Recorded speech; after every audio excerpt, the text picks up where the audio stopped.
늦여름의 햇살이 병원 창문을 통해 길게 들어오고 있었습니다. 응급의학과 간호사 윤서진은 3년째 밤 근무와 낮 근무를 오가며 살아가고 있었지만 오늘만큼은 마음이 가벼웠습니다. 다음 주가 남동생 지훈의 상견례 날이었기 때문입니다. 서진은 스테이션에서 차트를 정리하다가 휴대전화를 슬쩍 들여다보았습니다. 동생에게서 온 사진 한 장이 화면에 떠 있었습니다. 예비 신부와 나란히 웃고 있는 지훈의 얼굴은 서진이 기억하는 어린 시절 그 얼굴 그대로였습니다. 누나, 나 이번엔 진짜 잘 살아볼게. 며칠 전 지훈이 전화로 했던 말이 귓가에 맴돌았습니다. 서진은 그 말을 들으며 눈시울이 붉어졌던 것을 떠올렸습니다. 부모님이 30년 넘게 새벽 채소시장에서 몸을 갈아 넣어 키운 두 남매였습니다.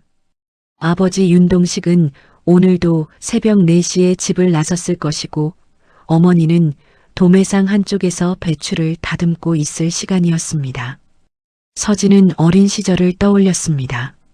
좁은 반지하 방에서 두 남매가 이불 하나를 나눠 덮고 자던 겨울밤들, 아버지가 새벽 시장에서 팔다 남은 배추 한 포기를 들고 들어오시던 뒷모습, 어머니가 손이 트도록 일하면서도 자식들 앞에서는 늘 웃음을 잃지 않으려 애쓰시던 얼굴. 그 시절이 있었기에 오늘의 행복이 더욱 값지게 느껴졌습니다. 서진이 간호학과에 합격하던 날, 아버지는 새벽 시장에서 돌아오자마자 두부 한 모를 사들고 왔습니다. 넉넉지 않은 형편에도 아버지는 딸의 합격 소식에 온 동네 사람들에게 자랑을 하고 다녔습니다. 그날 저녁 좁은 방 안에서 온 가족이 두부를 나눠 먹으며 웃었던 기억이 서진의 마음 깊은 곳에 여전히 남아 있었습니다. 지우는 그때 겨우 초등학생이었지만 누나가 대단한 사람이 된 것처럼 자랑스러워하며 온 동네를 뛰어다녔습니다. 지훈이 대학을 졸업하고 첫 직장에 취직했을 때도 서진은 자신의 일처럼 기뻐했습니다. 첫 월급을 받은 지훈이 온 가족에게 내복을 사들고 왔던 그 겨울날을 서진은 지금도 생생히 기억하고 있었습니다. 누나, 이거 내가 첫 월급으로 산 거야. 아빠 엄마 것도 샀어. 지훈은 수줍게 웃으며 내복 상자를 건넸습니다. 아버지는 그 내복을 받아들고 몇 번이고 만지작거리며 눈시울을 붉혔습니다. 우리 아들이 다 커서 이런 것도 사오고 이제 우리 집안도 살만해졌구나. 그날의 온기가 서진의 마음속에 오래도록 남아 있었습니다. 남매는 어려운 형편 속에서도 서로를 향한 마음만큼은 늘 넉넉했습니다. 서진은 동생이 자라면서 점점 더 든든한 사람이 되어가는 모습을 지켜보며 언젠가 자신이 동생의 결혼식에서 눈물을 흘리며 축하해줄 날을 늘 그려왔습니다. 퇴근길 서진은 남편 이준혁에게 전화를 걸었습니다. 건설회사 공무팀에서 일하는 준혁은 원칙을 중요하게 여기는 사람이었지만 가족 이야기가 나오면 누구보다 다정해지는 사람이기도 했습니다. 지훈이 결혼 준비는 잘 되어가? 응, 다음 주에 상견례야. 오빠도 같이 가줄 거지? 당연하지. 우리 처남 장가 가는데 내가 빠지면 되나? 양복도 미리 맞춰놨어. 고마워요, 오빠. 지훈이가 오빠를 얼마나 좋아하는지 알아요? 형처럼 따른다니까요. 나도 그 녀석 좋아. 착실하고 성실하잖아. 좋은 사람 만나서 다행이야. 준혁은 잠시 말을 멈추었다가 다시 이었습니다. 그러고 보니 우리 결혼할 때도 지훈이가 제일 많이 울었잖아. 누나 시집 간다고. 맞아요. 그때 지훈이 28이었는데 어찌나 울던지. 이번엔 자기가 장가가는 차례네요. 전화를 끊은 서진은 차창 밖으로 스쳐가는 가로등 불빛을 바라보며 오랜만에 마음 편한 미소를 지었습니다. 힘들었던 시간들이 이제야 조금씩 보상받는 기분이었습니다. 부모님의 주름진 손, 동생의 야근으로 지친 얼굴, 그 모든 것이 곧 환한 웃음으로 바뀔 것이라 믿었습니다. 집에 도착한 서진은 어린 딸 하윤이를 재우던 시아버지 이성호에게서 전화를 받았습니다. 아가, 오늘 병원 일은 힘들지 않았니? 지훈이 장가간다니 우리 집에 경사가 2개나 겹쳤구나. 아버님 감사해요. 저희 지훈이도 아버님을 참 좋아해요. 시아버지는 늘 서진의 친정 식구들 이야기가 나오면 진심으로 반가워하는 사람이었습니다. 서진은 그런 시아버지가 있어 시댁 생활이 외롭지 않았다고 몇 번이고 되뇌었습니다. 서진은 잠든 하윤이의 얼굴을 들여다보며 생각했습니다. 이 아이가 자라서 외삼촌 지훈의 손을 잡고 놀이터를 뛰어다니는 모습을, 명절이면 외삼촌이 사준 장난감을 자랑하는 모습을 상상하며 미소 지었습니다. 준영 역시 곁에서 딸의 이마를 쓰다듬으며 나직이 말했습니다. 하윤이도 이제 곧 삼촌 결혼식에서 화동 서겠네. 맞아요. 지훈이가 얼마나 예뻐하는데요. 결혼식 끝나면 조카 놀아주느라 정신없을 거예요. 두 사람은 그렇게 소소한 미래를 그리며 잠자리에 들었습니다. 창밖으로는 늦여름 풀벌레 소리가 잔잔하게 울려 퍼지고 있었습니다. 서진은 그 소리를 들으며 앞으로도 이런 평범한 밤들이 계속되리라 믿어 의심치 않았습니다. 그러나 서진은 그날 밤 이 평온함이 얼마나 짧은 것이었는지 알지 못했습니다. 여기까지 함께 해주셔서 감사합니다. 은지가 식당 손님과 어떤 악연이 있을지 궁금하시다면 잠시 구독과 좋아요를 눌러주시고 지금 이 영상을 보고 계신 곳을 댓글로 적어주세요. 그 자리에 오늘 하루 작은 행운이 조용히 깃들기를 바라며 이야기를 시작합니다. 지우는 3년째 사귀어온 예비 신부 강수아와 함께 신혼집을 알아보고 있었습니다. 지우는 반려견 보호소에서 자원봉사를 하다가 수아를 처음 만났고 강아지를 함께 돌보던 그 마음이 사랑으로 이어졌다고 늘 말하곤 했습니다. 오빠, 이 동네 어때요? 회사에서도 가깝고. 수아는 부동산 앱을 넘기며 밝게 웃었습니다. 지우는 그녀의 웃는 얼굴을 볼 때마다 자신이 얼마나 운이 좋은 사람인지 실감했습니다. 지우는 그동안 모아둔 적금과 부모님이 보태주신 돈, 그리고 서진 부부가 보태준 축하금까지 합쳐 결혼 자금을 마련해 두었습니다. 그 돈은 단순한 숫자가 아니었습니다. 아버지가 새벽마다 트럭을 몰고 나가 번 돈이었고 어머니가 손끝이 갈라지도록 채소를 다듬어 모은 돈이었습니다. 지우는 회사에서도 성실한 사원으로 인정받고 있었습니다. 야근이 잦은 팀이었지만 지우는 한 번도 불평하지 않았습니다. 언제나 결혼 후의 삶을 그리며 웃었습니다. 동료들에게 청첩장 문구를 어떻게 쓸지 물어보러 다니고 퇴근길이면 수아와 함께 갈 신혼여행지를 검색하며 미소 짓곤 했습니다. 지훈의 어머니 역시 아들의 결혼 소식에 누구보다 기뻐했습니다.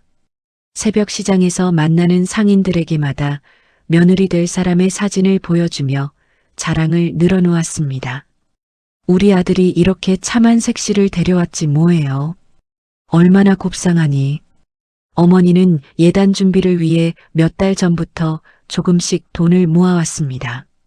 넉넉하지 않은 형편이었지만 며느리에게 부끄럽지 않은 시어머니가 되고 싶은 마음이었습니다. 서진은 그런 어머니를 도와 예단 목록을 함께 정리하며 함께 시장을 돌아다녔습니다. 엄마, 너무 무리하지 마세요. 지훈이도 그런 거 신경 안 쓸 텐데.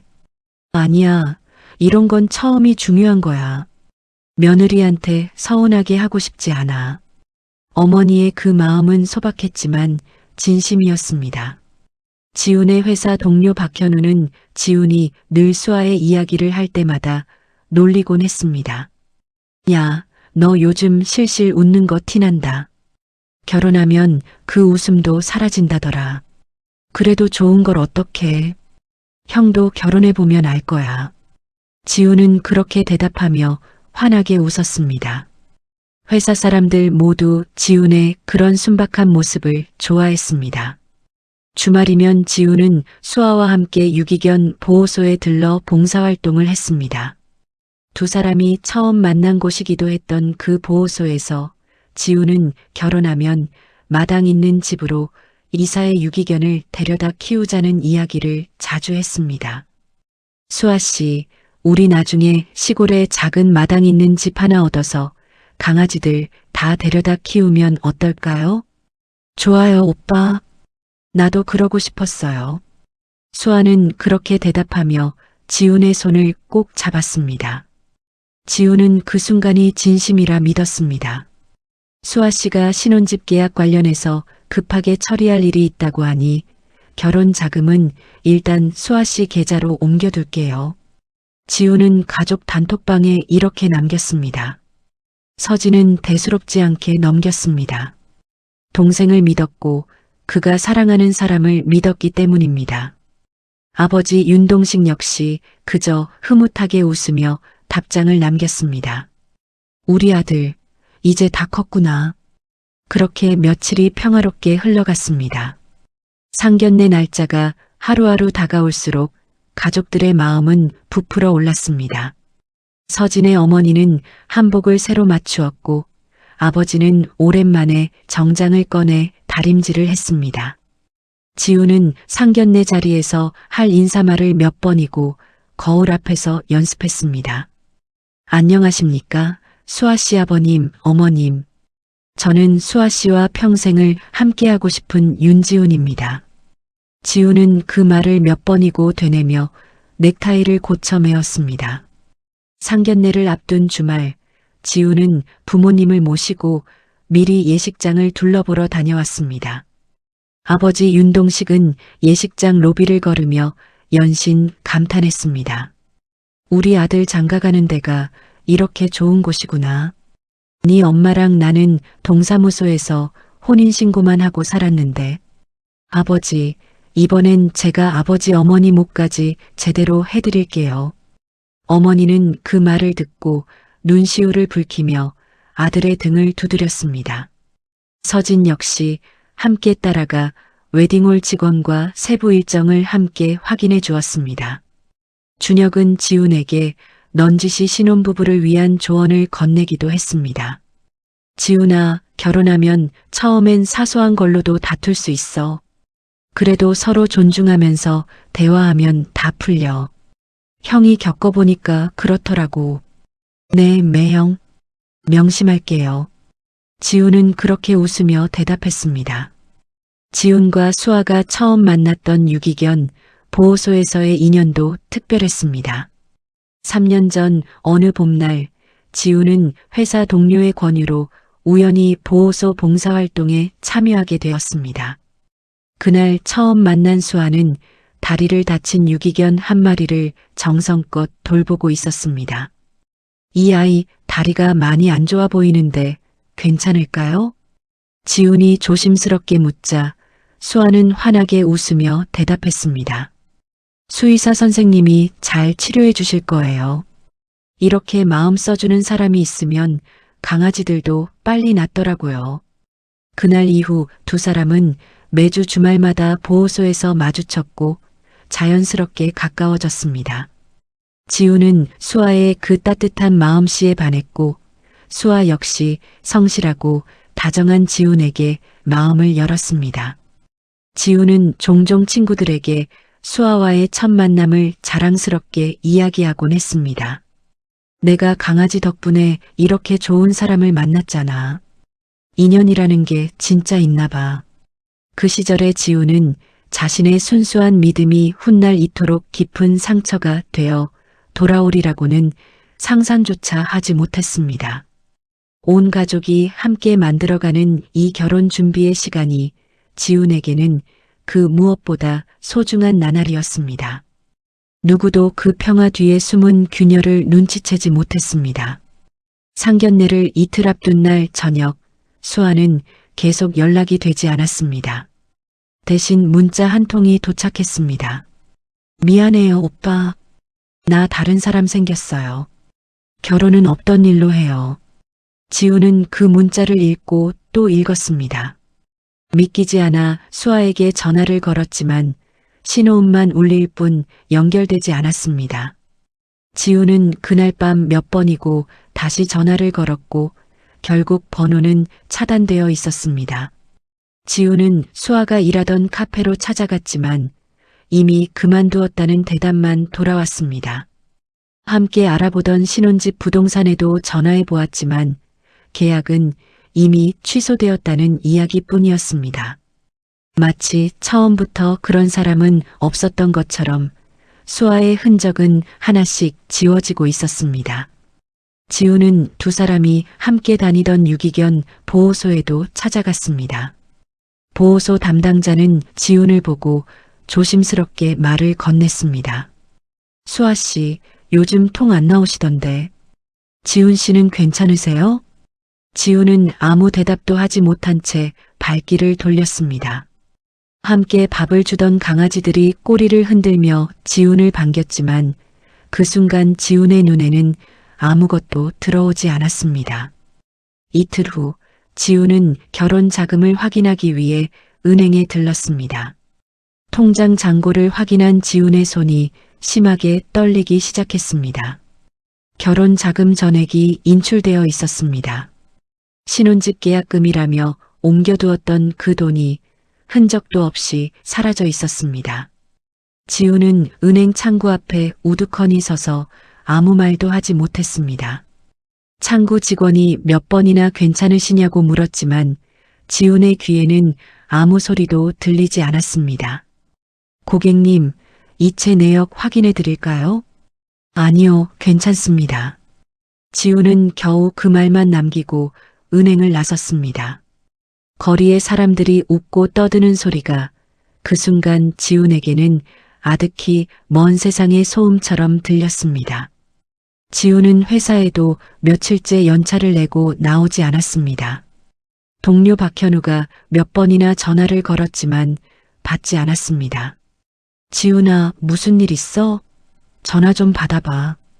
박현우가 남긴 문자에도 답장은 없었습니다. 박현우는 걱정스러운 마음에 팀장에게도 이 사실을 알렸습니다. 팀장님, 지훈이가 요 며칠 연락이 통 안 됩니다. 원래 이런 애가 아닌데요. 팀장 역시 걱정스러운 얼굴로 고개를 끄덕였습니다. 결혼 앞두고 있다더니 무슨 일이 생긴 건 아닌지 모르겠네. 자네가 집에 한번 가보는 게 어때? 박현우는 퇴근길에 지훈의 집 앞까지 찾아갔지만 차마 배를 누르지 못하고 발길을 돌렸습니다. 남의 집 대소사에 함부로 끼어드는 것 같아 조심스러웠기 때문입니다. 지훈은 그 며칠 동안 방 안에 틀어박혀 그동안 수아와 나눈 문자와 사진들을 몇 번이고 들여다보았습니다. 함께 웃고 있는 사진들, 다정한 말들이 오갔던 대화창을 보며 지훈은 도무지 현실을 받아들일 수 없었습니다. 어떻게 이럴 수가 있지? 나한테 왜 이러는 거야? 지훈은 혼잣말을 되뇌며 몇 번이고 눈물을 훔쳤습니다. 결혼 자금을 잃었다는 사실보다 더 지훈을 무너뜨린 것은 3년을 함께한 사람에게 철저히 이용당했다는 배신감이었습니다. 지훈은 그 배신감 속에서 자신이 걸어온 모든 시간이 부정당하는 듯한 기분을 느꼈습니다. 가족들은 지훈이 방 안에서 조용히 있는 것을 그저 시련의 슬픔을 견디고 있는 것이라 생각했습니다. 아무도 그 침묵이 얼마나 깊은 절망으로 가라앉고 있는지 알아채지 못했습니다. 서진 역시 병원 업무에 쫓기며 동생에게 조금 더 자주 연락하지 못한 것을 훗날 두고두고 후회하게 됩니다. 집으로 돌아온 지훈은 방문을 걸어 잠갔습니다. 부모님이 문을 두드려도 대답하지 않았습니다. 어머니가 밥상을 차려놓고 몇 번이고 방문 앞에서 불러도 방 안에서는 아무 기척도 없었습니다. 서진이 퇴근길에 들러 문 앞에서 이름을 불렀을 때도 방 안에서는 낮은 흐느낌만 들려올 뿐이었습니다. 지훈아, 누나야. 문 좀 열어봐. 서진은 문에 이마를 대고 한참을 서 있었습니다. 다음 날 서진은 회사에 반차를 내고 다시 본가를 찾았습니다. 어머니는 부엌에서 국을 끓이며 애써 태어난 척했지만 눈은 붉게 부어 있었습니다. 엄마, 지훈이 좀 어때요? 밥은 먹었대요? 몰라. 문 앞에 밥상 놔뒀는데 손도 안 댄 것 같더라. 아버지 윤동식은 마당에 나가 담배만 태우고 있었습니다. 평생 자식 앞에서 눈물 한 번 보이지 않던 아버지의 어깨가 그날따라 유난히 작아 보였습니다. 서진은 아버지 곁으로 다가가 조용히 어깨에 손을 얹었습니다. 아빠, 지훈이 제가 좀 더 챙길게요. 너무 걱정 마세요. 그래, 네가 좀 봐줘라. 나는 저 녀석한테 무슨 말을 해야 할지도 모르겠구나. 서진은 그날 밤에도 다시 본가에 들러 동생의 방문을 두드렸지만 역시 대답은 없었습니다. 서진은 문 앞에 앉아 낮은 목소리로 말을 건넸습니다. 지훈아, 누나가 다 안 물어볼게. 그냥 밥 한 숟갈만 먹자, 응? 방 안에서는 여전히 아무 소리도 들리지 않았습니다. 서진은 그 밤 불안한 마음을 애써 누르며 발걸음을 돌렸습니다. 그날 밤 지훈의 방에서는 불빛이 새어나오지 않았습니다. 사흘 후 이른 아침 지훈의 방문을 열고 들어간 어머니의 비명소리가 온 집안을 뒤흔들었습니다. 서진은 그 순간 병원 근무 중이었습니다. 휴대전화 화면에 뜬 어머니의 이름을 보고 전화를 받은 서진의 귀에 그동안 한 번도 들어본 적 없는 어머니의 울부짖음이 쏟아져 들어왔습니다. 서진아, 지훈이가 말을 잇지 못하는 어머니의 목소리 뒤로 구급대원들의 다급한 무전소리가 섞여 들렸습니다. 서진은 휴대전화를 든 손이 그대로 굳어버리는 것을 느꼈습니다. 몇 초, 몇 분이 지났는지도 알 수 없었습니다. 전화기가 손에서 미끄러져 병원 복도 바닥에 떨어졌습니다. 화면에 금이 가는 소리조차 서진의 귀에는 들리지 않았습니다. 서진은 그대로 복도 벽을 짚은 채 주저앉았습니다. 숨을 쉬어야 한다는 사실조차 잊은 사람처럼 서진의 몸은 움직이지 않았습니다. 동료 간호사가 놀라 달려와 서진을 부축했습니다. 선생님, 정신 차리세요. 서진의 입에서는 아무 말도 나오지 않았고 다만 눈물이 하염없이 흘러내릴 뿐이었습니다. 동료는 떨어진 휴대전화를 주워 서진의 손에 다시 쥐어주었습니다. 화면에는 금이 간 채로 어머니의 이름이 여전히 떠 있었습니다. 서진은 준혁에게 전화를 걸었습니다. 목소리조차 나오지 않아 몇 번이고 숨만 몰아쉬는 아내에게 준혁은 심상치 않음을 느끼고 곧바로 병원으로 달려왔습니다. 서진아, 무슨 일이야? 말을 해봐. 오빠, 지훈이가 죽었대요. 준혁은 그 말을 듣는 순간 눈앞이 캄캄해졌습니다.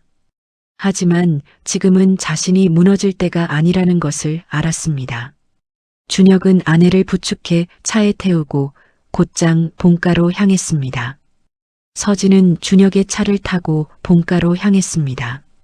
차창 밖 가로등 불빛이 빠르게 스쳐 지나갔습니다. 준혁은 운전대를 잡은 손에 힘을 준 채 옆에서 넋을 놓고 있는 아내의 어깨를 몇 번이고 다독였습니다. 그 짧은 밤이 서진에게는 평생처럼 길게 느껴졌습니다. 도착했을 때 지훈은 이미 싸늘하게 식어 있었습니다. 사랑하던 사람에게 배신당하고 평생 모은 돈을 잃은 상실감을 이겨내지 못한 33살 청년의 마지막이었습니다. 장례식장에는 지훈이 생전에 돌보던 유기견 보호소 봉사자들이 찾아와 눈물을 흘렸습니다. 반려견 한 마리가 지훈의 영정사진 앞에 앉아 낑낑거리는 모습을 본 조문객들은 모두 고개를 숙였습니다. 봉사자 중 한 사람이 서진의 손을 잡고 말했습니다. 지훈 씨가 늘 그랬어요. 언젠가 결혼하면 마당 있는 집에서 유기견들 다 데려와 키우고 싶다고요. 서진은 그 말을 듣고 참았던 눈물을 다시 쏟았습니다. 지훈의 회사 동료 박현우도 조문을 왔습니다. 제가 전화라도 한 번 더 해볼 걸 그랬어요. 죄송합니다. 정말 죄송합니다. 박현우는 영정 앞에서 고개를 들지 못하고 오열했습니다.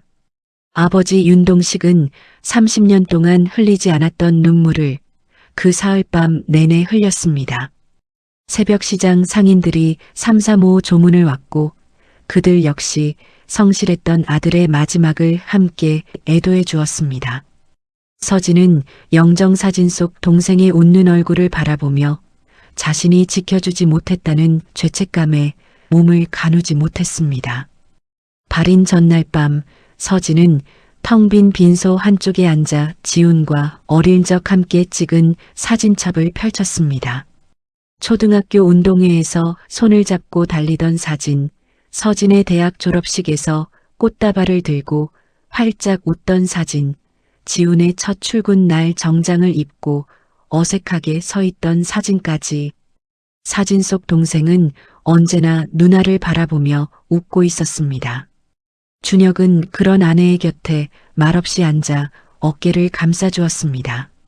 서진아, 오늘은 좀 자야 해. 내일 발인이야. 오빠, 저 아이가 마지막 순간에 얼마나 외로웠을까요? 제가 조금만 더 신경 썼더라면. 서진아, 네 잘못이 아니야. 아무도 몰랐잖아. 서진은 남편의 품에서 소리 없이 흐느꼈습니다. 다음 날 아침 발인 행렬이 장례식장을 나서는 순간 지훈이 생전 자주 산책시키던 유기견 보호소의 개 한 마리가 낮게 울부짖는 소리가 멀리서 들려왔습니다.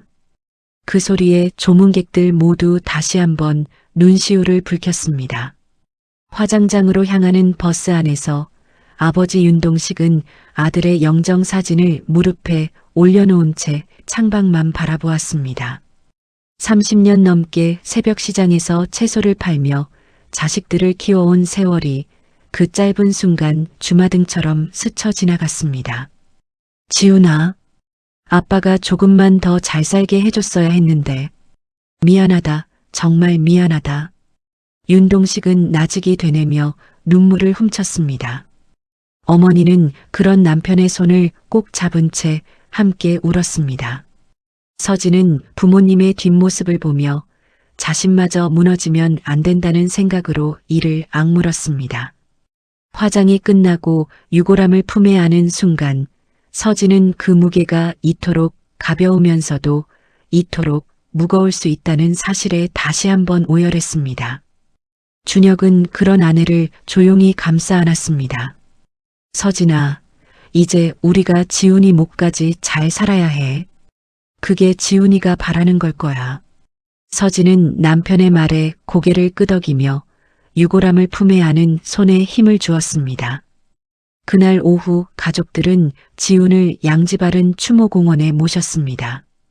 봄이면 벚꽃이 흩날리는 자리였습니다. 장례 이틀째 되던 날 서진과 준혁의 2살배기 딸 하윤이를 돌봐줄 사람이 필요했습니다. 서진의 부모님은 장례를 치르느라 서진 부부 역시 조문객을 받고 상주 노릇을 하느라 몸이 10개라도 모자란 상황이었습니다. 준혁이 조심스럽게 어머니 한명숙에게 부탁했습니다. 어머니, 죄송하지만 하윤이 며칠만 봐주실 수 있으세요? 장례 끝날 때까지만요. 한명숙은 잠시 미간을 찌푸리더니 대답 대신 이렇게 말했습니다. 내가 뭐 시간이 남아도는 사람인 줄 아니. 요즘 컨디션도 안 좋고 다음 주에 개모임도 있는데. 어머니, 처남상인데 그런 게 지금 중요한가요? 딱 며칠만이에요. 준혁이 다시 한번 부탁하자 한명숙은 마지못해 대답하는 듯 말을 이었습니다. 그래, 봐주긴 하는데. 이런 것도 다 품이 드는 일이야. 요즘 아기 봐주는 도우미들도 다 돈 받고 하잖니. 하루에 100만 원은 줘야 하지 않겠니? 준혁은 자신의 귀를 의심했습니다. 서진 역시 그 자리에서 얼어붙은 듯 서 있었습니다.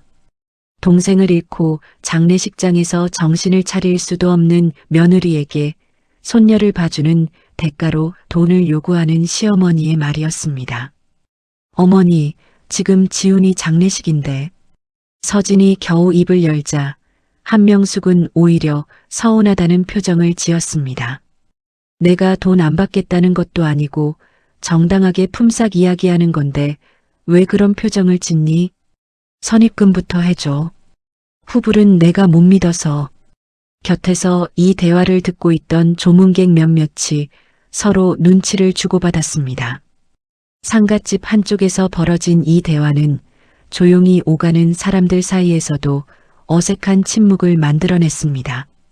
상주 도우미로 와 있던 장례 지도사조차 잠시 걸음을 멈추고 곤란한 표정을 지었습니다. 서진은 그 순간 뭐라 대답할 힘조차 남아있지 않았습니다. 동생을 떠나보내는 슬픔 속에서 시어머니의 그 말은 가슴 깊숙한 곳에 차가운 칼처럼 박혔습니다.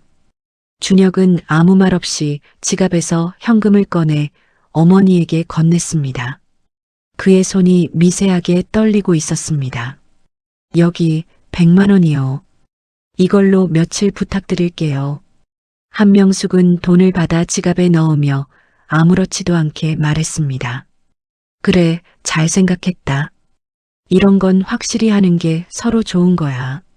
한명숙은 그 돈을 받아 넣으면서도 하윤이를 안는 손길에는 정성이 담기지 않았습니다. 그저 며칠을 때우듯 아이를 돌보았고 저녁이 되면 곧장 자신의 집으로 돌아가곤 했습니다. 이튿날 한명숙은 하윤이를 봐주는 틈틈이 휴대전화로 계모임 단톡방을 들여다보며 여행 일정을 확인했습니다. 하윤이가 칭얼거리며 울어도 몇 분씩이나 휴대전화만 들여다보다가 뒤늦게 아이를 달래곤 했습니다. 우연히 그 모습을 본 이웃 아주머니가 조심스럽게 말을 건넸습니다. 사모님, 아기가 우는데 얼른 좀 안아주셔야죠. 한명숙은 그 말에 살짝 얼굴을 붉히며 마지못해 하윤이를 안아들었습니다. 그 모습을 우연히 지나가다 목격한 서진의 친정어머니는 딸에게 아무 말도 하지 않았지만 마음 한구석이 무거워졌습니다. 서진은 그 뒷모습을 보며 처음으로 시어머니라는 존재가 낯설게 느껴졌습니다. 그날 밤 준혁의 대학 동기이자 절친한 친구인 강민재 부부가 장례식장에 찾아왔습니다. 민재의 아내 지수는 조문을 마치자마자 서진의 손을 꼭 잡았습니다. 언니, 하윤이는 저희가 데리고 갈게요. 걱정 말고 여기 계세요. 지수는 그렇게 말하며 하윤이를 안아들었습니다. 하윤이는 낯선 품이 아닌 듯 지수의 목을 꼭 끌어안았습니다. 서진은 그 모습을 보며 눈물이 왈칵 쏟아졌습니다. 미안해요, 지수씨. 이런 것까지. 미안하긴요. 우리가 남이에요? 힘든 날 서로 돕는 게 가족이지. 지수는 하윤이의 기저귀 가방을 챙기며 아무렇지 않게 웃었습니다. 민재 역시 준혁의 어깨를 두드리며 낮은 목소리로 말했습니다. 장례 다 끝날 때까지 하윤이 우리 집에서 지낼 테니 너는 아무 걱정하지 말고 여기 일에만 집중해. 민재야, 고맙다. 정말 고맙다. 준혁은 친구의 손을 잡은 채 한참 동안 고개를 들지 못했습니다. 피 한 방울 섞이지 않은 친구 부부가 보여준 마음이 시어머니의 말보다 훨씬 더 따뜻하고 컸습니다. 지수는 그날 밤 하윤이를 재우며 낮은 목소리로 노래를 불러주었습니다. 하윤이는 낯선 곳에서도 편안하게 잠들었습니다. 다음 날 아침 지수는 하윤이가 좋아하는 이유식을 손수 만들어 먹이고 서진에게 사진을 찍어 보내주었습니다. 언니, 하윤이 아침 잘 먹었어요. 웃는 것 좀 보세요. 서진은 그 사진을 보며 장례식장 한쪽에서 잠시 눈물을 닦았습니다.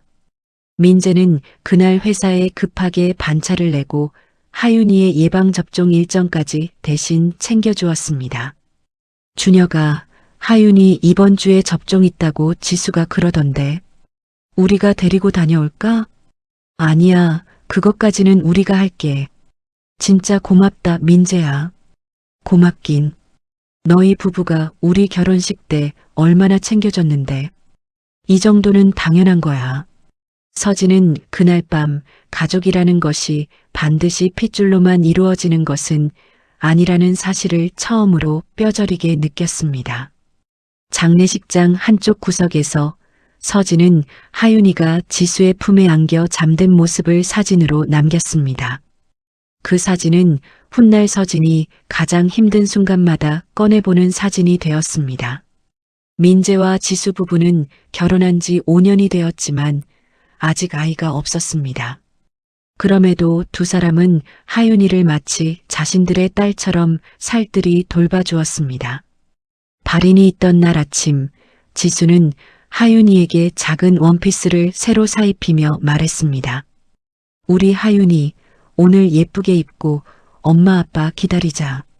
지수는 하윤이의 머리를 곱게 빗겨주며 콧노래를 불렀습니다. 민재는 그런 아내의 모습을 흐뭇하게 바라보다가 문득 낮은 목소리로 중얼거렸습니다. 우리도 언젠가 이런 날이 오겠지. 지수는 남편의 말에 조용히 미소 지으며 하윤이를 안아들었습니다. 두 사람에게 하윤이를 돌보는 그 며칠은 단순한 도움을 넘어서 서로에게 위안이 되는 시간이기도 했습니다. 발인을 마치고 서진 부부가 지수의 집에 하윤이를 데리러 갔을 때 집안 곳곳에는 하윤이를 위해 급하게 마련한 아기용품들이 가득했습니다. 아기 침대, 젖병 소독기, 하윤이가 좋아하는 캐릭터 그림책까지 지수는 며칠 사이 하윤이를 위한 작은 보금자리를 만들어 두었습니다. 언니, 이거 다 필요 없으면 저희가 나중에 또 쓸 일 있을 때 쓸게요. 부담 갖지 마세요. 지수는 그렇게 말하며 서진에게 하윤이를 건넸습니다. 서진은 딸을 품에 안으며 친구 부부에게 몇 번이고 고개 숙여 감사를 표했습니다. 지수 씨, 민재야, 이 은혜는 평생 잊지 않을게. 언니, 은혜는 무슨, 그냥 우리 사이에 당연한 거지. 민재는 웃으며 준혁의 어깨를 두드렸습니다. 그날 이후로도 두 부부의 우정은 더욱 깊어졌고 하윤이는 지수 부부를 이모, 삼촌이라 부르며 따르게 되었습니다. 장례를 마친 후 서진은 눈에 띄게 말수가 줄었습니다. 시어머니와의 만남도 최소한으로 줄이기 시작했습니다. 명절이나 가족 모임에도 짧게 인사만 하고 자리를 떴습니다. 한명숙은 그런 서진의 태도가 못마땅했습니다. 요즘 서진이가 좀 변한 것 같지 않니? 예전엔 살갑게 전화도 자주 하더니. 준혁은 어머니의 말에 조심스럽게 대답했습니다. 어머니, 서진이가 동생을 잃고 많이 힘들어해요. 시간을 좀 주세요. 아니, 그거랑 나랑 무슨 상관이야. 내가 뭘 잘못했다고. 준혁은 그 말에 아무 대답도 하지 않았습니다. 속으로는 어머니의 그 장례식 날 발언이 떠올랐지만 굳이 다시 꺼내고 싶지 않았습니다. 지금은 아내의 슬픔을 지켜주는 것이 먼저였습니다. 준혁은 회사 일로도 마음이 편치 않았습니다. 아내가 힘들어하는 것을 알면서도 매일 야근이 이어지는 현장 업무 탓에 곁을 오래 지켜주지 못하는 것이 못내 미안했습니다. 어느 날은 퇴근길에 서진이 좋아하는 붕어빵을 사들고 들어가며 조심스럽게 말을 건넸습니다. 서진아, 힘들면 언제든 나한테 얘기해. 나 여기 있어.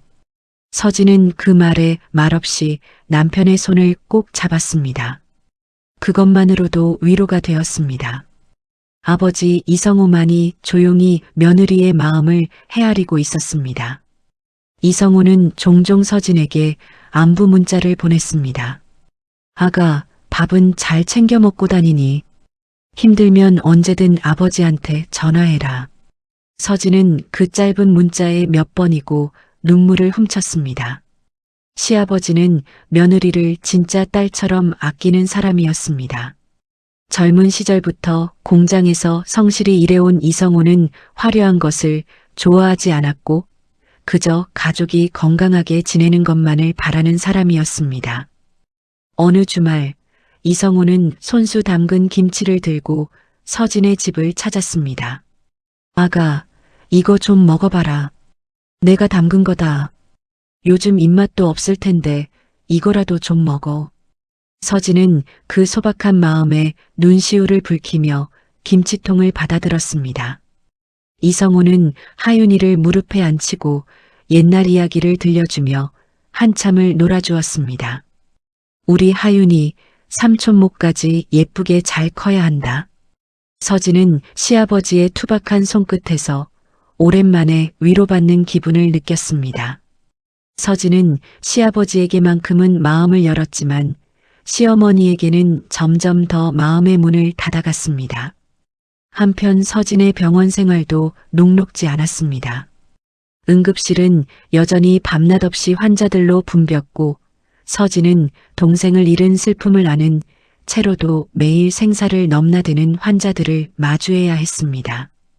어느 밤 교통사고로 실려온 젊은 남자 환자를 처치하던 서진의 손이 순간 떨렸습니다. 그 환자의 나이가 지훈과 같았기 때문입니다. 수술을 마치고 처치실을 나오던 서진은 잠시 벽에 기대어 숨을 골라야 했습니다. 선배 간호사 김미영이 그런 서진을 발견하고 다가왔습니다. 서진아, 괜찮아? 요즘 안색이 많이 안 좋아 보여. 선배, 저 괜찮아요. 그냥 잠깐. 동생 생각이 나서요. 힘들면 며칠 쉬어. 무리하지 말고. 김미영은 서진의 어깨를 다독이며 따뜻한 차 한 잔을 건넸습니다. 서진은 그 작은 배려에 다시 한번 눈시울을 붉혔습니다. 병원이라는 공간은 서진에게 직업의 현장이자 동시에 매일같이 상실의 아픔을 마주해야 하는 곳이기도 했습니다. 그럼에도 서진은 환자들 앞에서 흔들리지 않으려 애썼습니다. 그것이 지훈이 바라던 누나의 모습일 것이라 믿었기 때문입니다. 동생을 떠나보낸 지 6달이 지난 어느 날 시아버지 이성호가 정기 건강검진에서 위중한 진단을 받았습니다. 위암 3기였습니다.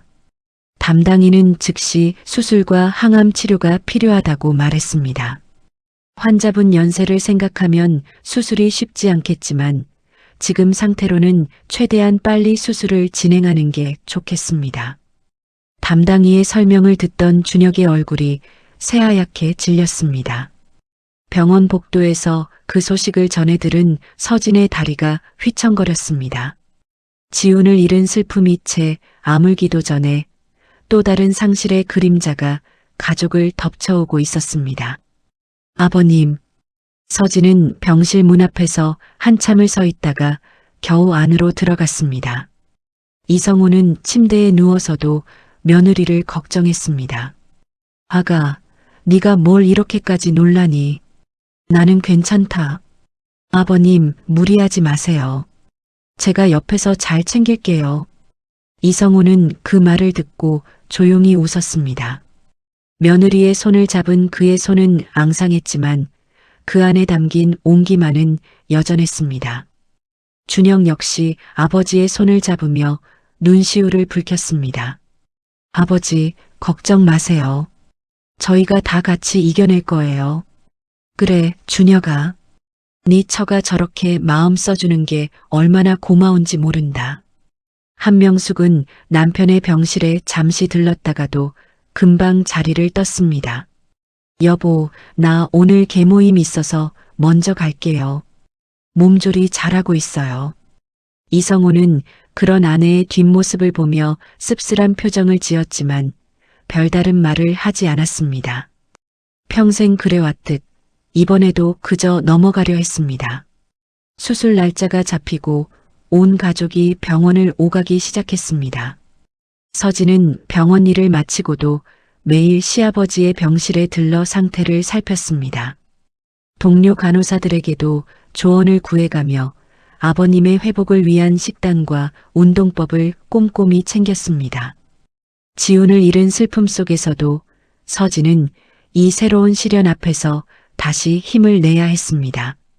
수술을 앞둔 어느 저녁, 온 가족이 병실에 모여 함께 저녁을 먹었습니다. 병원식을 앞에 두고 이성호는 애써 밝은 표정을 지으려 했습니다. 이거 봐라, 병원 밥도 나름 먹을 만하구나. 서진이 네가 매번 죽 써오는 게 더 맛있지만 말이다. 서진은 그 농담에 웃음을 지으면서도 마음 한구석이 아려왔습니다. 준영 역시 아버지 곁에서 억지로 웃음을 지었지만 눈가에는 눈물이 맺혀 있었습니다. 하윤이는 할아버지의 병실 침대 옆에서 재롱을 부리며 분위기를 조금이나마 밝게 만들어 주었습니다. 그 저녁 식사 자리는 병마와 싸워야 하는 두려움 속에서도 가족이 함께라는 사실만으로 위안이 되는 시간이었습니다. 준혁은 그날 밤 병실을 나서며 담당 교수를 붙잡고 조심스럽게 물었습니다.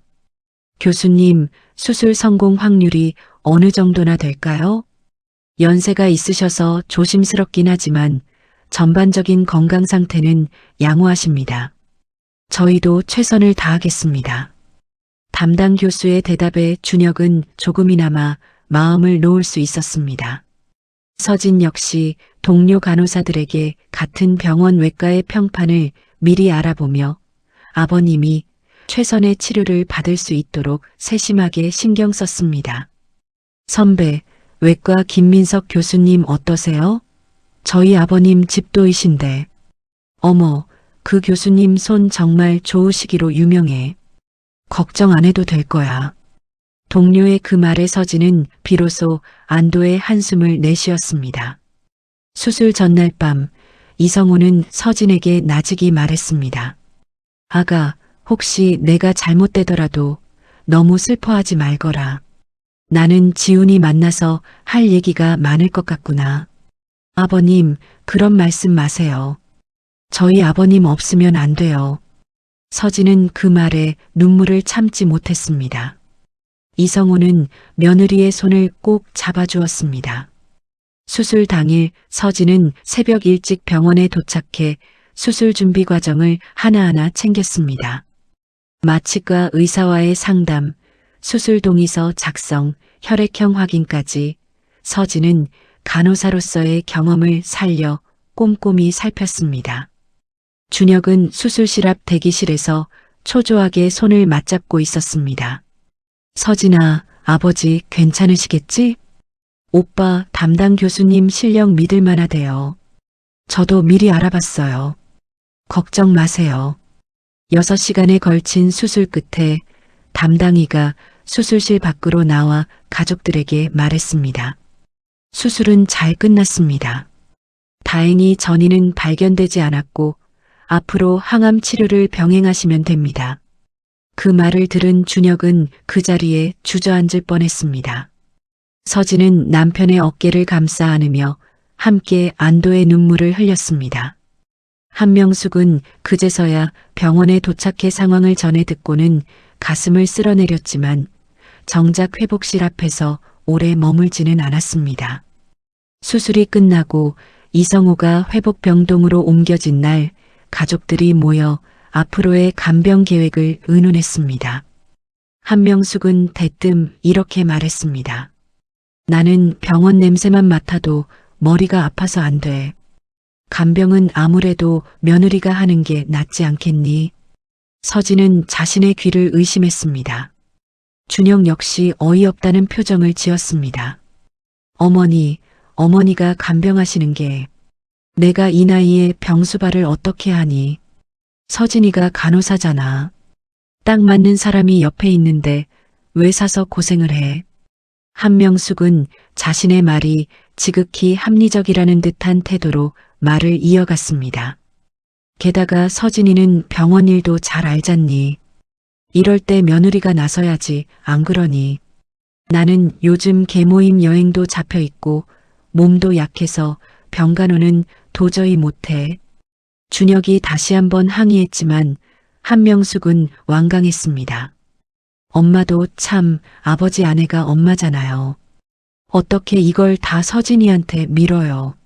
아니, 내가 뭘 미룬다는 거니? 다 같이 돕는 거지. 서진이가 조금 더 하는 것뿐이잖아. 한명숙은 오히려 자신이 억울하다는 듯한 표정을 지었습니다. 내가 젊었을 때부터 몸이 약했던 거 너도 알잖니. 병원 냄새만 맡아도 어지러운 사람이야, 내가. 서진은 아무 말도 할 수 없었습니다. 동생을 잃은 슬픔이 아직 가시지도 않은 며느리에게 남편의 부인이 되어야 할 사람의 간병을 통째로 떠넘기는 시어머니의 태도에 서진의 속은 새까맣게 타들어갔습니다. 그날부터 서진은 매일 밤 병원에서 쪽잠을 자며 시아버지를 간호했습니다. 병원 일을 마치고 오는 길이면 몸은 파김치가 되어 있었지만 시아버지의 링거를 갈고 식사를 챙기는 손길만큼은 소홀히 하지 않았습니다. 하윤이는 다시 민재와 지수 부부의 도움을 받아야 했습니다. 이성우는 그 자리에 없었지만 훗날 이 모든 대화를 전해 듣게 됩니다. 그리고 그날은 이성우의 인내심이 마침내 바닥을 드러내는 날이 됩니다. 간병 기간 동안 서진은 병원 업무와 시아버지 간호를 병행하느라 몸이 10개라도 모자랄 지경이었습니다. 새벽 6시에 일어나 시아버지의 아침 식사를 챙기고 8시까지 출근해 병원 업무를 소화한 뒤 퇴근하면 곧장 다시 병실로 돌아가는 나날이 이어졌습니다. 준혁은 그런 아내를 볼 때마다 미안한 마음을 감추지 못했습니다. 서진아, 내가 좀 더 도와야 하는데 회사 일이 겹쳐서 미안해. 오빠도 회사에서 힘들잖아요. 저는 괜찮아요. 아버님 얼른 나으시는 게 먼저죠. 하지만 서진의 몸과 마음은 점점 지쳐가고 있었습니다. 그럼에도 시어머니는 병문안을 와서도 잠깐 앉았다가 이런저런 핑계를 대며 자리를 뜨기 일쑤였습니다. 그런 나날이 쌓여가면서 서진의 마음속에는 오래 눌러왔던 감정이 서서히 차오르고 있었습니다. 준혁 역시 회사에서 힘든 시기를 보내고 있었습니다. 대형 현장에 공무 업무가 몰리면서 매일같이 야근이 이어졌고 팀장은 준혁에게 무리한 업무 일정을 재촉하곤 했습니다. 이준혁 과장, 이번 준공 서류 이번 주까지 끝내야 해. 알지? 네, 팀장님. 최대한 맞춰보겠습니다. 준혁은 회사에서도 지친 몸을 이끌고 퇴근 후에는 아버지 병실로 다시 집으로 향하는 나날을 반복했습니다. 어느 날 밤 준혁은 병실 앞 복도 의자에 앉아 잠시 눈을 붙이다가 서진에게 발견되었습니다. 오빠 여기서 이러다 몸살 나요. 얼른 집에 가서 좀 자요. 아니야, 아버지 옆에 좀 더 있고 싶어서. 너도 힘든데 나까지 이러면 안 되는데. 서진은 그런 남편의 손을 꼭 잡아주었습니다.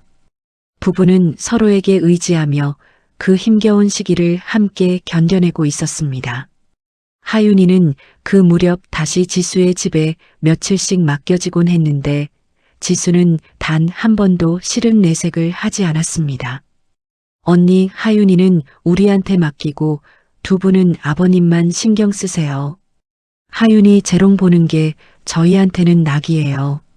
서진과 준혁은 그런 친구 부부에게 늘 마음의 빚을 느끼며 감사해했습니다. 그 무렵 서진의 친정 부모님도 매일같이 안부 전화를 걸어왔습니다. 아버지 윤동식은 사돈 어른의 수술 소식을 듣고 진심으로 걱정하며 직접 키운 채소를 손질해 보내주기도 했습니다. 사돈 어른 기력 보충하시라고 좋은 걸로만 골라보냈다. 서진이 네가 좀 잘 챙겨드려라. 아빠 감사해요. 아버님도 아빠가 이렇게 챙겨주시는 거 알면 참 고마워하실 거예요. 서진의 어머니 역시 손수 만든 밑반찬을 이성우의 병실에 보내며 마음을 전했습니다. 두 사돈 집안은 지훈의 장례식 이후로 오히려 더욱 가까워져 있었습니다. 서로의 아픔을 겪어본 사람들만이 나눌 수 있는 깊은 이해와 위로가 두 집안 사이에 자리 잡고 있었습니다. 이성호는 그런 사돈댁의 마음 씀씀이에 늘 감사해하며 회복 후에는 꼭 직접 찾아가 인사드리겠다고 몇 번이고 다짐했습니다. 준혁아, 내가 나으면 네 장인어른께 술 한 잔 올려야겠다. 이렇게 마음 써주시는데 가만히 있을 수 있나? 네, 아버지. 얼른 건강해지셔서 함께 자리 만들어요. 서진은 그날 이후 며칠간 시아버지의 병실을 지키며 간병을 도맡았습니다. 새벽마다 회진을 챙기고 식사와 약 시간을 맞추고 밤에는 쪽잠을 자며 아버님 곁을 지켰습니다. 하지만 마음 한구석에는 지훈의 장례식 때 시어머니가 했던 말이 계속 떠올랐습니다. 하루 100만 원 선입금부터. 어느 날 저녁 병실 복도에서 마주친 한명숙이 또다시 서진에게 말했습니다. 서진아, 다음 주에 내가 계모임 여행이 있어서 그러는데 그동안 아버님 간병 좀 계속 부탁한다. 서진은 이번만큼은 물러서지 않기로 결심했습니다. 서진은 차분한 목소리로 그러나 또렷하게 말했습니다. 알겠습니다, 어머니. 한명숙이 안도하는 표정을 짓는 순간 서진이 말을 이었습니다. 그럼 제 간병비도 하루 100만 원입니다. 선입금 부탁드릴게요. 병원 복도에 정적이 흘렀습니다. 한명숙의 얼굴이 순식간에 불그락푸르락해졌습니다. 뭐라고? 지금 나한테 뭐라는 거니? 어머니께서 지훈이 장례식 때 하윤이 봐주시면서 저희한테 그렇게 말씀하셨잖아요. 하루 100만 원. 선입금부터. 그 말씀 아직도 생생하게 기억하고 있어요. 그건 그때랑 상황이 다르잖니. 뭐가 다른가요? 힘든 가족 일을 도와주는 게 품삯을 받아야 할 일이라고 하셨잖아요. 그럼 저도 시아버님 간병 똑같이 품삯 받아야 하는 일 아닌가요? 서진의 목소리는 흔들리지 않았습니다. 오랫동안 참아왔던 말이 마침내 담담하게 흘러나오고 있었습니다. 한명숙은 순간 말문이 막힌 듯 아무 대답도 하지 못했습니다. 어머니가 며느리한테 손녀 봐주는 값을 요구하셨으면 며느리도 시아버님 간병비를 요구할 수 있는 거 아닐까요? 저는 그렇게 배웠거든요. 어머니한테. 한명숙은 얼굴이 벌개진 채 아무 말도 잇지 못했습니다. 지나가던 간호사와 보호자들이 흘깃흘깃 두 사람을 쳐다보았습니다. 한명숙은 순간 당황했지만 이내 목소리를 높이며 화제를 돌리려 했습니다. 내가 언제 그런 말을 했다고 이러니? 지금 시어머니한테 돈 이야기를 하는 거야? 가족끼리 어떻게 그런 말을 해? 어머니, 저도 가족이라고 생각해서 참아왔어요. 그런데 어머니는 그날 저희를 가족이 아니라 손님처럼 대하셨잖아요. 서진은 휴대전화를 꺼내 들었습니다. 지훈의 장례식 당일 하윤이를 부탁하며 오갔던 문자 내용이 화면에 떠 있었습니다. 하루 100만 원. 선입금부터 해. 그 문자 아래에는 시간까지 정확히 찍혀 있었습니다. 제가 그날 너무 경황이 없어서 아무 말도 못했지만 이 문자는 그대로 남아있더라고요. 한명숙의 얼굴이 하얗게 질렸습니다. 그거는 그때는 내가 경황이 없어서 말이 헛나온 거지. 어머니, 저는 지훈이 장례식장에서 경황이 없어도 그런 말은 못했어요. 사람이 힘들 때일수록 진심이 나오는 거 아닌가요? 마침 병실 문이 열리며 이성호가 휠체어에 앉은 채 복도로 나오고 있었습니다. 회복 중이던 이성호는 아내와 며느리의 대화를 처음부터 끝까지 듣고 있었던 것입니다. 명숙이 너, 지훈이 장례식 때 그런 말을 했어? 이성호의 목소리는 낮았지만 그 안에 담긴 분노는 병원 복도 전체를 얼어붙게 만들었습니다.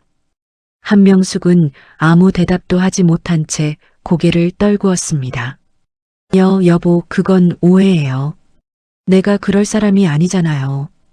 오해라고? 방금 서진이 문자까지 보여줬잖아. 당신 손으로 보낸 문자를. 이성우는 휠체어 손잡이를 꽉 움켜쥔 채 말을 이었습니다. 내가 몸이 안 좋아서 그동안 이것저것 다 넘어가려고 했는데 이건 넘어갈 수 있는 일이 아니야. 며느리한테, 그것도 동생 잃고 정신없는 애한테 돈을 요구했다는 게 말이 되니? 준혁 역시 그 자리에서 굳은 얼굴로 서 있었습니다. 평생 조용히 살아온 아버지의 그런 모습을 준혁은 처음 보았습니다. 아버지, 저도 그날 정말 화가 났지만 장례식이라 넘어갔었어요. 그래, 준혁이 너도 알고 있었단 말이지. 그런데도 아무 말 안 했어?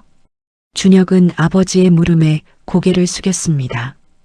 병원 복도에는 무거운 침묵이 흘렀습니다. 한명숙은 그제서야 사태의 심각성을 깨달은 듯 다급하게 변명을 늘어놓기 시작했습니다. 여보, 내가 요즘 갱년기 때문에 정신이 없어서 그랬나 봐요. 진짜 그런 뜻으로 한 말이 아니었어요. 명수가 갱년기 핑계 댈 걸대. 네가 그 문자 보낼 때 정신이 없었던 게 아니라 며느리를 아랫사람으로 봤던 거야. 30년을 넘게 살아봐서 내가 당신 잘 알아. 이성호의 목소리는 여전히 낮았지만 그 안에는 30년 세월의 무게가 담겨 있었습니다. 한명숙은 더 이상 아무 말도 하지 못한 채 고개를 떨구었습니다. 병실 밖 복도에서 이 모든 광경을 지켜보던 간병도우미 아주머니가 조용히 서진에게 다가와 손을 잡아주었습니다. 아이고, 며느님 그동안 마음고생이 얼마나 심하셨을까. 힘내세요. 서진은 그 손길에 잠시 눈물을 훔쳤습니다. 낯선 이의 위로가 오히려 큰 힘이 되는 순간이었습니다. 그날 병원에서 있었던 일은 이성우가 입원해 있던 병동 전체에 조용히 소문이 퍼졌습니다. 며칠 후 같은 병동에 입원해 있던 옆 병실 보호자가 서진에게 다가와 말을 건넸습니다. 저기 실례지만 며느님 참 대단하시더라고요. 서진은 그 말에 어색하게 웃으며 고개를 저었습니다. 아니에요. 저도 그냥 더는 참을 수가 없어서 그랬던 거예요. 하지만 그 말을 하면서도 서진의 마음속에는 작은 후련함이 자리하고 있었습니다. 오랫동안 삼켜왔던 말들을 마침내 꺼내놓았다는 사실이 스스로를 조금은 자유롭게 만들어 주었습니다. 그날 밤 퇴원을 앞둔 이성호는 가족들을 병실로 불러 모았습니다. 침대에 기대앉은 이성호의 표정은 그 어느 때보다 단호했습니다. 내가 평생 당신 하고 싶은 대로 살게 해줬다. 여행 가고 싶다면 여행 보내주고 명품 가방 사고 싶다면 사게 해줬어. 젊었을 때 공장에서 밤낮 없이 일하면서도 당신 하고 싶은 거 못하게 한 적 없었어. 그런데 이번엔 아니야. 한명숙은 억울하다는 듯 눈물을 글썽였습니다. 여보, 내가 뭘 그렇게 잘못했다고. 지훈이 장례식 날 손녀 봐주는 값을 받겠다고 며느리한테 돈을 요구했어. 그리고 내 간병까지 며느리한테 떠넘기려고 했지. 당신은 가족이 뭔지 몰라. 며느리가 당신 친딸이었어도 그렇게 했겠어? 이성우는 준혁을 바라보며 말을 이었습니다. 준혁아, 오늘부터 내 엄마 생활비 카드 정지시켜라. 내가 직접 통장을 관리할 거다. 여보, 그건 너무하잖아요. 한명숙이 소리쳤지만 이성우는 흔들리지 않았습니다. 너무한 건 당신이 며느리한테 한 짓이야. 당신은 이제부터 당신 밥벌이를 스스로 해봐. 그래야 돈이 얼마나 귀한 건지 알지. 평생 내가 벌어다 준 돈을 당신은 힘든 줄도 모르고 썼잖아. 한명숙은 아무 말도 못하고 눈물만 흘렸습니다. 준혁은 어머니와 아버지 사이에서 무거운 표정으로 서 있었습니다. 아버지, 그래도 어머니 갑자기 이러시면. 준혁아, 이건 벌이 아니야. 당신 엄마도 이제 세상 물정 좀 알아야 한다. 계속 이렇게 살면 누구도 곁에 남지 않아. 이성우는 서진을 바라보며 조용히 말했습니다. 아가, 미안하다.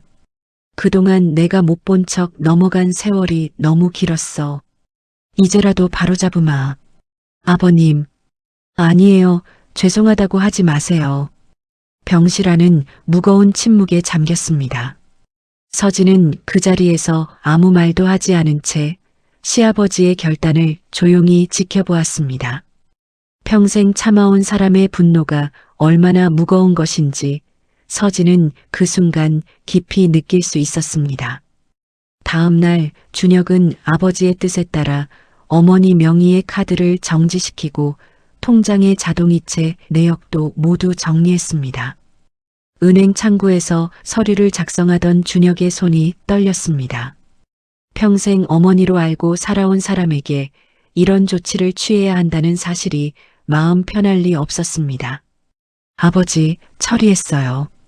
근데 이렇게까지 해야 하나 계속 마음에 걸려요. 준혁아, 네 마음 안다. 그래도 이건 네 엄마를 위한 것이기도 해. 지금 바로잡지 않으면 나중에 더 큰 화가 될 거다. 이성우의 말에는 확고한 신념이 담겨 있었습니다. 준혁은 그 말을 곱씹으며 무거운 발걸음으로 집으로 향했습니다.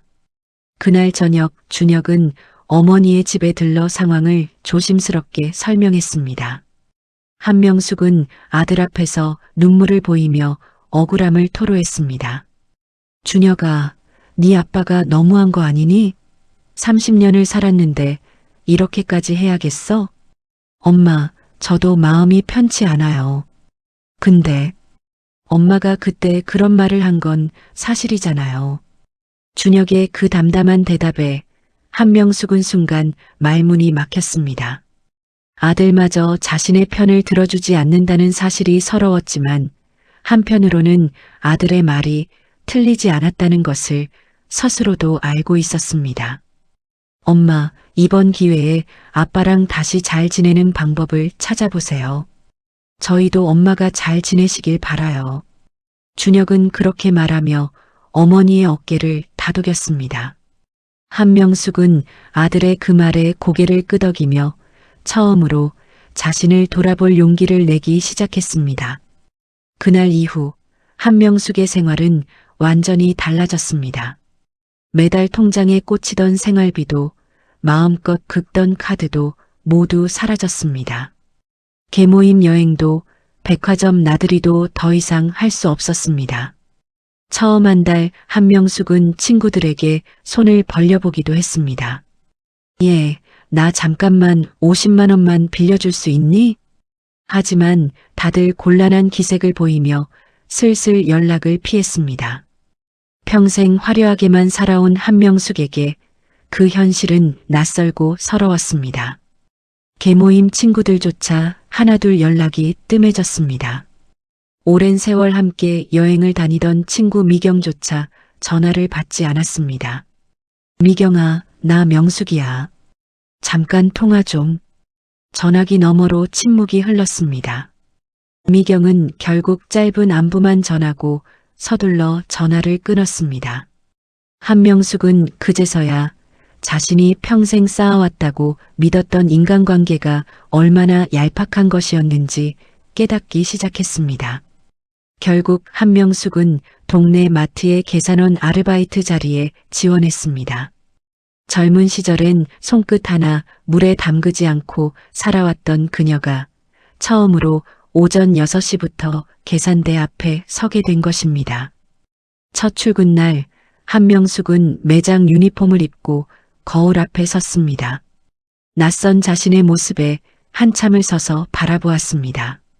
손님들의 물건을 스캔하고 봉투에 담고 거스름 돈을 계산하는 그 단순한 일조차 처음에는 서툴고 힘들었습니다. 손님에게 핀잔을 듣기도 하고 계산이 틀려 사과를 하기도 했습니다. 아주머니, 이거 계산 잘못됐잖아요. 죄송합니다. 다시 계산해 드릴게요. 한명숙은 손님에게 고개를 숙이며 처음으로 남모르는 사람에게 사과하는 법을 배웠습니다. 평생 대접받는데 익숙했던 그녀에게 그 순간들은 뼈아프게 다가왔습니다. 퇴근길 다리가 퉁퉁 부어 한 걸음 떼기도 힘들었습니다. 버스 정류장 의자에 앉아 다리를 주무르며 한명숙은 처음으로 남편이 평생 이런 고단함을 견디며 자신을 부양해왔다는 사실을 실감했습니다. 같은 마트에서 일하는 동료 아주머니가 넌지시 말을 건넸습니다. 사모님도 처음엔 다 그래요. 저도 3년 전에 남편 사업 망하고 나서 처음 일 시작했을 때 손이 다 부르텄었어요. 한명숙은 그 말에 고개를 끄덕이며 처음으로 동병상련의 위로를 느꼈습니다.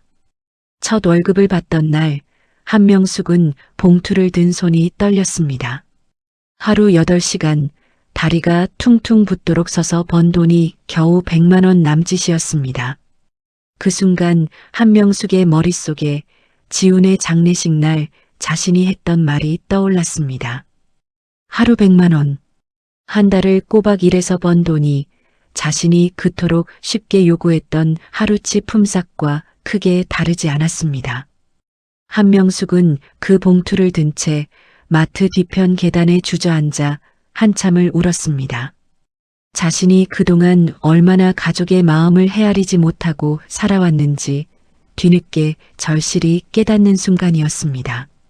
그날 이후 한명숙은 마트 일을 하면서도 조금씩 사람들의 마음을 이해하기 시작했습니다. 매일 새벽 첫 차를 타고 출근하는 청소 노동자 손주를 봐주고 받은 몇만 원으로 생활하는 옆집 할머니, 하루 종일 서서 일하고도 웃음을 잃지 않는 동료들. 한명숙은 그들의 삶을 보며 자신이 그동안 얼마나 좁은 세상에서 살아왔는지 깨달았습니다. 어느 날 마트에서 만난 단골 손님이 한명숙에게 넌지시 말을 건넸습니다. 아주머니, 요즘 얼굴이 많이 편안해지셨어요. 예전보다 웃음도 많아지시고. 한명숙은 그 말에 어색하게 웃으며 대답했습니다. 제가 요즘 많이 배우고 있어요. 늦었지만요. 한명숙은 퇴근길에 종종 시장에 들러 반찬거리를 사서 집으로 향했습니다. 예전 같으면 가사도우미에게 맡겼을 일이었지만 이제는 직접 장을 보고 반찬을 만들어 가는 것이 오히려 마음 편했습니다. 이성호는 그런 아내의 변화를 말없이 지켜보며 조금씩 다시 마음을 열어가고 있었습니다. 마트에서 일한 지 석 달째 되던 날 한명숙은 처음으로 어려운 손님을 만나 곤란을 겪었습니다. 한 할머니가 계산이 잘못되었다며 언성을 높였고 매장 안 사람들의 시선이 모두 한명숙에게 쏠렸습니다. 아니, 이거 2,000원이나 더 받았잖아요. 늙은이라고 무시하는 거야, 뭐야? 한명숙은 당황했지만 침착하게 영수증을 다시 확인하며 사과했습니다. 할머니, 죄송합니다. 제가 다시 계산해 드릴게요. 정말 죄송합니다. 한명숙은 진심을 담아 몇 번이고 고개를 숙였습니다. 예전 같으면 자존심 상해했을 상황이었지만 이제는 그저 자신의 실수를 바로잡는 것이 우선이라는 걸 알게 되었습니다. 할머니는 결국 화를 누그러뜨리며 돌아갔고 매장 매니저는 한명숙에게 다가와 위로의 말을 건넸습니다. 사모님, 처음엔 다 그래요. 시간 지나면 익숙해지실 거예요. 한명숙은 그 말에 고개를 끄덕이며 작게 웃었습니다. 퇴근길 한명숙은 문득 지훈의 장례식 날 자신이 했던 말과 오늘 자신이 손님에게 받은 대우가 겹쳐 떠올랐습니다. 자신이 누군가에게 함부로 대했던 그 순간들이 이제는 부메랑처럼 돌아와 스스로를 돌아보게 만들고 있었습니다. 한명숙은 어느 날 퇴근길에 우연히 오랜 친구 미경을 마주쳤습니다. 미경은 한명숙의 마트 유니폼을 보고 잠시 놀란 표정을 지었습니다. 명숙아, 너 요즘 이런 일 하는 거야? 한명숙은 순간 부끄러움이 밀려왔지만 이내 담담하게 대답했습니다. 응, 요즘 이 일하고 있어. 직접 벌어보니까 알겠더라. 돈이 얼마나 귀한 건지. 미경은 그 말을 듣고 잠시 말을 잃었다가 조심스럽게 다시 입을 열었습니다. 명수가 사실 나 그동안 연락 못한 거 미안해. 네가 힘들 때 곁에 있어주지 못해서. 아니야, 미경아. 오히려 내가 그동안 사람들한테 어떻게 대했는지 돌아보게 됐어. 이제라도 알아서 다행이다 싶어. 두 사람은 오랜만에 근처 카페에 앉아 지난 이야기를 나누었습니다. 한명숙은 그 자리에서 처음으로 화려했던 예전의 자신보다 지금의 자신이 더 마음 편하다는 것을 느꼈습니다. 퇴원 후 몇 달간 서진은 시아버지의 통원 치료를 정성껏 돌보았습니다. 병원 예약을 챙기고 식사를 신경 쓰고 매주 검진 결과를 함께 확인했습니다. 이성호의 건강은 조금씩 회복되어 갔습니다. 서진은 매일 아침 출근 전 시아버지 댁에 들러 죽을 끓여드리고 퇴근 후에는 다시 들러 약을 챙겨드렸습니다. 준영 역시 주말마다 아버지와 함께 가벼운 산책을 하며 회복을 도왔습니다. 어느 날 오후 이성호는 산책길에 서진에게 지나가듯 말했습니다. 아가, 네가 지훈이 목까지 나한테 잘해주는 것 같아서 마음이 짠하면서도 고맙구나. 아버님, 그런 말씀 마세요. 저는 그냥 제가 할 수 있는 걸 하는 거예요. 이성호는 그 말에 조용히 웃으며 며느리의 어깨를 두드려 주었습니다. 어느 날 저녁 이성호는 서진을 조용히 불러 오래된 통장 하나를 건넸습니다.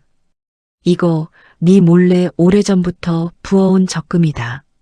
하윤이 크면 학자금에 보태라고 만든 건데 지금 너한테 주고 싶구나. 서진은 통장을 받아들고 아무 말도 하지 못했습니다.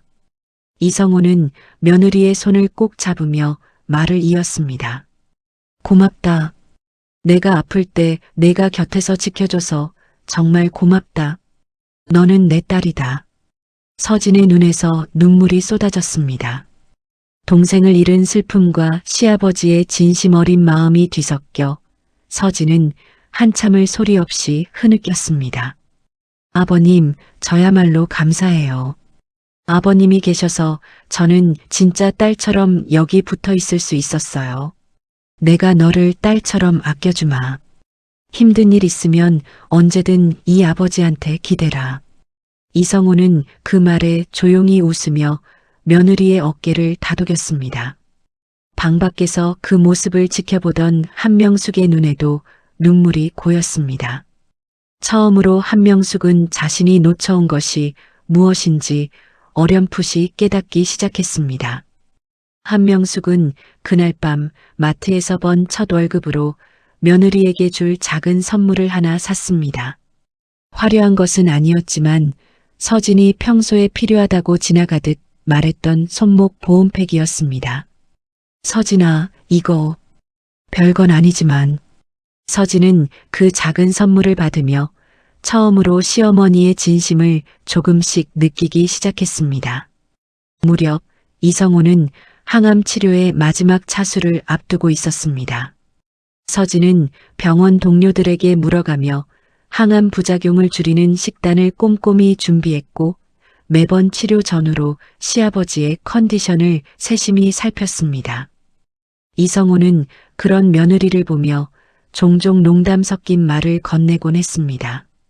아가, 네가 이렇게 나를 챙겨주니 내가 아픈 게 오히려 덜 서럽구나. 아버님, 그런 말씀 마세요. 얼른 건강해지셔서 하윤이 크는 것도 오래오래 보셔야죠. 이성호는 그 말에 환하게 웃으며 고개를 끄덕였습니다. 준영 역시 아버지의 마지막 항암 치료 날 회사에 휴가를 내고 온종일 병원에 머물렀습니다. 3대가 함께한 그 하루는 가족 모두에게 뜻깊은 시간으로 남았습니다. 치료를 마치고 집으로 돌아온 이성호는 마당 한켠에 작은 텃밭을 가꾸기 시작했습니다. 항암 치료로 지친 몸이었지만 흙을 만지는 시간만큼은 마음이 편안해진다고 했습니다. 하윤이는 할아버지 곁에서 흙장난을 하며 함께 시간을 보냈습니다. 하윤아, 이건 상추 씨앗이란다. 심어두면 나중에 쌈밥 해먹을 수 있어. 이성호는 손녀에게 씨앗 심는 법을 가르쳐주며 흐뭇하게 웃었습니다. 서진은 그 모습을 사진으로 남기며 지훈이 이 장면을 봤다면 얼마나 좋아했을지 생각하며 미소 지었습니다. 준영 역시 퇴근길에 들러 아버지와 딸이 함께 있는 모습을 보며 마음이 따뜻해지는 것을 느꼈습니다. 아버지, 요즘 텃밭 가꾸시는 게 낙이신가 봐요. 그럼 이만한 낙이 없다. 흙 만지고 있으면 마음이 다 편해져. 이성호의 그 소박한 웃음 속에는 병을 이겨내고 다시 삶을 살아가는 사람만이 가질 수 있는 깊은 평온함이 담겨 있었습니다. 1년이라는 시간이 흘렀습니다. 이성호는 정기검진에서 완치 판정에 가까운 좋은 결과를 받았습니다. 담당인은 밝은 표정으로 검진 결과를 설명했습니다. 이성호 환자분, 수치가 아주 좋습니다. 이 정도면 완치라고 봐도 무방합니다. 그 말을 들은 순간 이성호는 병원 복도에서 며느리의 손을 꼭 잡았습니다. 아가, 이게 다 네 덕분이다. 네가 그렇게 정성으로 챙겨주지 않았으면 나는 진작 포기했을지도 몰라. 아버님, 무슨 말씀이세요? 아버님이 잘 견뎌내신 거예요. 두 사람은 병원 복도에서 서로를 마주보며 환하게 웃었습니다. 준영 역시 아버지의 완치 소식에 회사 동료들에게까지 기쁜 마음을 전했습니다. 한명숙은 여전히 마트에서 일하고 있었지만 그 표정은 예전과 달리 한결 편안해 보였습니다. 한명숙은 어느 날 서진을 따로 불러 조심스럽게 말했습니다. 서진아, 그동안 미안했다. 내가 정말 잘못했어. 돈이 뭔지 가족이 뭔지도 모르고 살았던 것 같다. 서진은 시어머니의 눈에 맺힌 진심을 보았습니다. 완전히 예전으로 돌아갈 수는 없겠지만 서진은 그 사과를 담담히 받아들이기로 했습니다. 어머니, 저도 이제는 마음 풀었어요. 앞으로 잘 지내요, 우리. 고맙다, 서진아. 하윤이한테도 좋은 할머니가 되어줄게. 한명숙은 그렇게 말하며 처음으로 며느리를 꼭 안아주었습니다. 서진은 그 품에서 오랜 시간 쌓여온 앙금이 조금씩 녹아내리는 것을 느꼈습니다. 친정 부모님도 조금씩 웃음을 되찾아가고 있었습니다. 아버지 윤동식은 여전히 새벽 시장에 나갔지만 이제는 손녀 하윤이를 보러 오는 날이 그 무엇보다 기다려지는 낙이 되었습니다. 어머니는 이제 매주 주말이면 사돈어른 이성우와 함께 텃밭을 가꾸며 소소한 대화를 나누곤 했습니다. 지훈의 사진 앞에는 어느덧 하윤이의 웃음소리가 자주 울려 퍼졌습니다. 서진은 매달 지훈이 잠들어 있는 곳을 찾아가 동생에게 가족의 근황을 전했습니다. 지훈아, 하윤이가 요즘 부쩍 컸어. 너 닮아서 웃는 게 참 예뻐. 걱정 마, 우리 다 잘 지내고 있어. 민재와 지수 부부도 종종 놀러와 하윤이와 시간을 보냈습니다. 서진과 준혁에게 그들은 이제 진짜 가족이나 다름없는 존재가 되어 있었습니다. 그해 가을, 지수 부부에게도 반가운 소식이 찾아왔습니다. 오랜 기다림 끝에 지수가 임신을 하게 된 것입니다. 서진과 준혁은 그 소식을 듣고 누구보다 기뻐하며 축하했습니다. 지수 씨, 정말 축하해요. 하윤이한테 이제 동생 생기겠네요. 다 언니네 덕분이에요. 하윤이 돌보면서 저희도 마음의 준비가 됐던 것 같아요. 서진은 지수의 손을 꼭 잡으며 함께 눈물을 글썽였습니다. 서로가 서로에게 얼마나 큰 힘이 되어 주었는지 그 순간 다시 한번 실감했습니다. 지훈의 유기견 보호소 동료들도 매년 기일마다 함께 추모공원을 찾았습니다. 그들은 지훈이 생전에 돌보던 강아지 중 한 마리를 입양해 키우고 있었는데 그 강아지의 이름을 지훈이라 지어주었습니다. 지훈 씨가 이 아이 참 예뻐했거든요.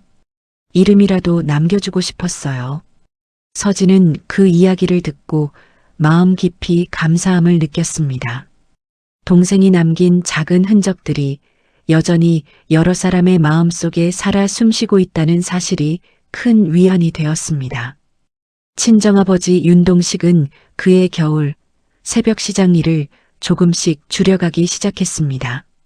몸이 예전 같지 않다는 것을 스스로 느꼈기 때문입니다. 서진은 아버지에게 이제 좀 쉬시라고 여러 번 권했습니다. 아빠, 이제 그만 좀 쉬세요. 저희가 있잖아요. 그래, 서진아. 이제 슬슬 정리해야지. 그래도 몸 움직일 수 있을 때까지는 계속하고 싶구나. 습관이 무섭다.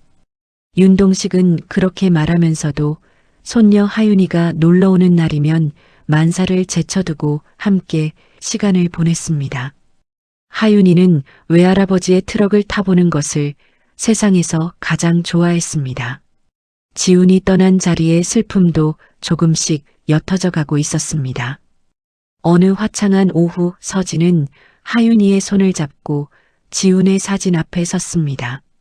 하윤이가 방긋 웃으며 사진 속 삼촌을 향해 손을 흔들었습니다. 서진은 하늘을 올려다보며 나직이 말했습니다. 가족은 피가 아니라 힘든 날 끝까지 곁을 지켜주는 사람이라는 걸 이제야 알았습니다. 바람이 부드럽게 불어왔습니다. 서진은 그 바람 속에서 동생이 자신에게 보내는 대답을 느낄 수 있었습니다. 집으로 돌아오는 길, 준혁이 운전대를 잡은 채 조용히 물었습니다. 서진아, 요즘 좀 마음이 편해졌어? 네, 오빠. 아직도 지훈이 생각하면 가슴이 아프지만 그래도 이제는 웃으면서 얘기할 수 있게 됐어요. 준혁은 아내의 손을 꼭 잡았습니다. 뒷좌석 카시트에 앉은 하윤이는 창밖 풍경을 바라보며 옹알이를 하고 있었습니다. 그날 저녁 온 가족이 이성호의 집에 모여 저녁 식사를 함께 했습니다. 한명숙이 손수 차린 밥상 위에는 소박하지만 정성이 담긴 반찬들이 가득했습니다. 이성호는 며느리와 아들, 손녀, 그리고 사돈 내외까지 함께 앉은 식탁을 둘러보며 흐뭇하게 웃었습니다. 이렇게 다 같이 모여 밥 먹는 게 얼마만인지 모르겠구나. 지훈이가 봤으면 참 좋아했을 텐데. 서진의 부모님도 고개를 끄덕이며 웃었습니다. 아버지 윤동식이 술잔을 들며 말했습니다. 사돈어른, 그동안 고생 많으셨습니다. 앞으로 우리 다 같이 오래오래 건강하게 지냅시다. 그럽시다, 사돈어른. 이제부터가 진짜 시작인 것 같습니다. 두 아버지는 서로의 잔을 부딪히며 웃었습니다. 식탁 위로 오가는 따뜻한 대화 속에서 하윤이의 웃음소리가 끊이지 않고 울려 퍼졌습니다. 지훈이 떠난 자리는 여전히 아프게 남아 있었지만 그 자리를 메우는 것은 결국 서로를 향한 진심이었습니다. 서진은 창밖으로 저물어가는 노을을 바라보며 오랜만에 마음 깊은 곳에서부터 평온함을 느꼈습니다. 가족이라는 이름으로 얽힌 사람들이 마침내 서로를 진심으로 바라보기 시작한 저녁이었습니다. 이 이야기가 마음에 남았다면 구독과 좋아요를 눌러주시고 행운이라고 댓글을 남겨주세요. 여러분이 계신 곳에 따뜻한 일이 조용히 찾아가길 바랍니다.